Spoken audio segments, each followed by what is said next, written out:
There's a lot to think about from all our speakers. It's all been really good. Lots of really interesting stuff to come up here. So we're going to do a question and answer session, but first I'd like to open the floor myself and ask for anyone who'd like to come in on it.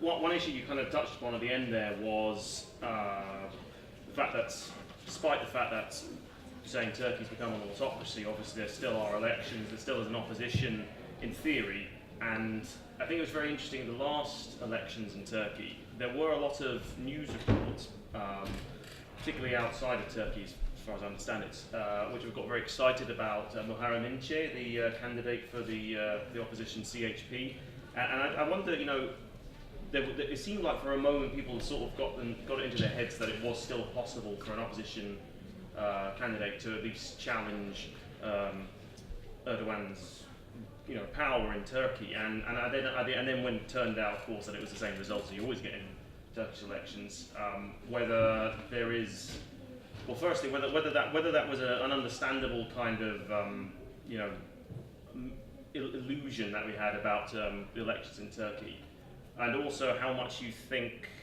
like, you know, there has to be an opposition of some kind, even if it's not in Parliament. So who are the opposition now? Who actually stands to challenge Erdogan's power, if anyone? It's an open question, right? Yeah. If you want to go on it first. Well, let me be very brief, just to respond to your question. Yes, full point. When you ask this question, it's exactly what has happened. Whether it was an illusion, yes, it was an illusion. I myself was a part of that illusion, so I wanted that to happen. So it's kind of a self-delusion, not only an illusion, but for every individual in the country who wants to remain hopeful. So we indulge in self-delusion, but overall it was an illusion. But we needed to hope.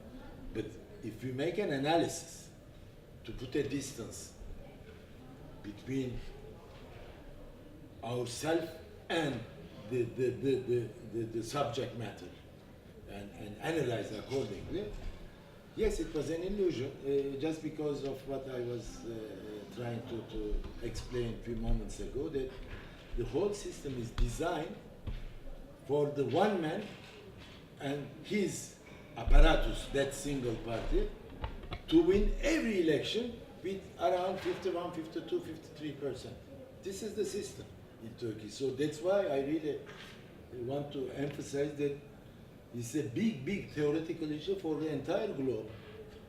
How we have to explain democracies should be functional and surviving, other than being electoral mechanisms with the semblance of pluralism and so on, because the system brought in Turkey is so ingenious in a sense that you have a lot of candidates, you have competition, you have political parties, but we know that they will never win. The elections will happen and happen and happen with the given and preordained result with 51, 52, 53%, even sometimes 50, comma, whatever percent, he will win. And once he wins, he will rule with an iron fist given to him by the constitutional powers.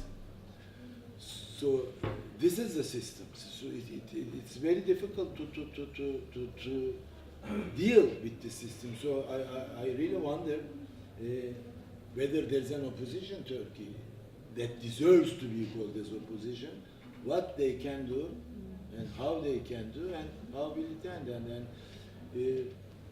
my neighbor to my left, my dear friend Nurcan Baysel, is just coming from the most troubled region in Turkey. I would wonder what they think about how to oppose, what to do, and so on. So, well, I mean, we have also big question marks. We are unable at least at this present moment, to answer to our own satisfaction. Let me put it in this way, at least. Well, no, Jan, I mean, on that note, in fact, what kind of role do you think the HDP has these days then? Because obviously their leader's now in jail, and the kind of hope they seem to have for a lot of people in Turkey only a few years ago seems to, I don't know, do you think that's still there? Can they still function as an opposition or representative as Kurds? They cannot also function because, as you said, a lot of members of the HDP, they are in prison, not just elected MPs and mayors, but I think nearly 10,000 members of the HDP in the last 3 years were put in prison, and they are still in prison. And also not the HDP only, also the activists, a lot of NGOs, a lot of things, everything is destroyed in the region. Everything. We have nothing now in the region. Even the Kurdish names of the streets, memorials, everything were destroyed or changed. And even it is hard to use Kurdish colors now in the region. So there is like a total destruction in the region, and it is also hard for HDP really to do anything. Because to do anything, you need to go to the people, but they can't go out. Even 2 or 3 people, if they go out and they speak with someone, or to do protest or a press meeting, they cannot. For example, 2 weeks ago, we had a press meeting in Human Rights Association, again about the Saturday mothers in Diyarbakir. We couldn't do it. It is worse than the emergency law in the region. The situation is worse than it. So this time people are really hopeless. But there is one difference maybe between Turks and Kurds. We live like that, and so yes, everything is so bad. But we also know how to. We struggle also. They are closing the NGOs, but we are trying to open it in another way. Okay, for example, they closed a lot of women NGOs, but now those women are coming in the restaurants, or in the coffee houses, and they are trying to do again the same works as the NGOs. But the thing is that a lot of money, they cut the money, especially the putting the mayors, inside the prison. It is affected a lot than the MPs, because municipality is something that everyone in the city, they have something with the municipality. And when the kayyum, we say kayyum to state trustees, they send state trustees from Ankara, and when they appoint the kayyums in the region, Yes. trustees to the region instead of the elected Kurdish mayors, it affected the cities a lot. Because now we have the trustees, and they are managing all the city, everything. Everything is in the control of the trustees. So we have trustees in every Kurdish city, and nearly all elected mayors, they are in prison. So even, something very simple about your house, like water, electric, you need to go to the municipality, and there is trustee there, so you can't enter. People, they don't want to enter. They don't want to even see with the state trust. They don't want to enter to the municipality. Municipalities are not ours anymore. So this changed everything. Everything is under their control. And the other thing is that, for example, in my city, in Şırnak, and in the others, because of the big destruction, now the state is establishing new houses, and a lot of people, because they are homeless. But again, everything is under the control of the state. For example, those poor people who lost their houses, they are not giving the houses to those poor people. They will again, everything is under the control of the state trustees and the governors. So even about your city, even about your own district, you cannot say anything. Even about your own home. For example, in Diyarbakir, in 6th district of the Suriçi, still the curfew continues. Think about 3 years. And you can't enter your house, you can't enter your district in the last 2 years. And they are demolishing your house, and they don't show you any place to go. Okay, just you are out of your house. You don't have any picture from your past years. You don't have anything. They just, told you to go. And so all these things are not democracy. So because of the especially state trustees, it is really hard to do anything in Kurdish cities now. So it is so hard also for the HDP. It is so hard for them also to find new members in the city. People are afraid to go to the party. Also, they're afraid to go to the outside. They're afraid to be seen anything inside any political thing. Because even if a lot of people were put in prison because of they are member of some NGOs, like the women NGOs, like the children NGOs, you know. Because even for the NGOs, they opened court cases from terrorism, you know, supporting. They said that, you know, a lot of women NGOs, child NGOs, or poverty NGOs about poverty, like Sarnişin. Now there are a lot of court cases, and they are saying that these NGOs are supported the terrorist groups. You know, everyone is terrorist, you know, in Turkey now. So it is really hard. In the region, people are mostly now inside their houses. There is a big silence. Okay. Would any of you guys like to comment on this question of opposition and about what challenges could actually go towards the government in future? Actually, what's happening in terms of HDP is simply criminalizing HDP. You know, HDP is running as a legal political party in the parliament, but in public course, for sure. Even as far as I know, just a couple of days ago, someone was arrested because of following on Twitter the HDP's, you know, site and Selahattin Demirtaş or something. Please correct me if I make a mistake. So, in terms of being active on the ground for HDP is mission impossible for now. So this is first. Second, the rest of the opposition is under a big pressure of under a big pressure of a threat, perceived threat, which is the Kurds at the end of the day would partition Turkey. In terms of, for instance, CHP, in terms of MHP, MHP, actually it's not right to put it in opposition side, but in terms of particularly CHP, when it is, as far as the issue is concerned with the Kurdish case, simply what CHP as an opposition party does is in conformity with the AKP. So within this corner, and Erdogan actually he is using this very wisely. As far as he highlights the Kurdish threat, he narrows the opposition sphere for the opposition while criminalizing HDP as a Kurdish party and putting CHP to a Kurdish corner. It simply enjoys the political sphere in the way it likes.